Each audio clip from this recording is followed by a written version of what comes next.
Je suis pas du tout misogyne. Je suis pas du tout misogyne, alors là, j'interdis qu'on dise ça. Je pense qu'il y a un lien, alors là on remonte à la nuit des temps, entre le pouvoir et la virilité. Je pense que en fait les hommes ont inventé le pouvoir. Mais ça vous inquiète, rassurez-moi. C'est-à-dire que le pouvoir ne doit pas rester seulement dans la main des hommes. Mais bien sûr qu'aussi, sinon il se dilapide. Les femmes sont les régentes. C'est dans l'histoire de France, ça a toujours été comme ça. Oui, mais il faut le partager. Elles ne n'expriment pas le pouvoir.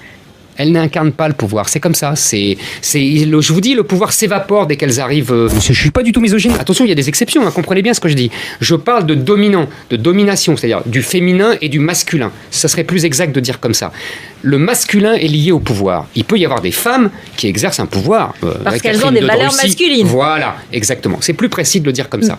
Et quand le féminin domine... les valeurs féminines, elles sont incompatibles avec le pouvoir. Elles sont incompatibles avec, oui, l'incarnation du pouvoir. Je suis pas du tout misogyne. La composition d'un gouvernement n'obéit aujourd'hui qu'à une seule préoccupation qui confine à l'obsession, la parité. Et si on veut se faire bien voir des médias, on ajoute un zeste de diversité. C'est ainsi qu'ont éclos Ramayad, Rachida Dati ou Najat Vallaud-Belkacem. Je suis pas du tout misogyne. Les hommes sont complètement perdus, ils ne savent plus qui ils sont. Et du coup, les femmes, par réflexe, disent « Ah oui, moi, je ne veux pas d'un macho ». Mais en fait, elles ne savent même pas ce qu'est un macho et elles ne savent même pas ce qu'elles veulent. Je suis pas du tout misogyne, alors là, j'interdis qu'on dise ça.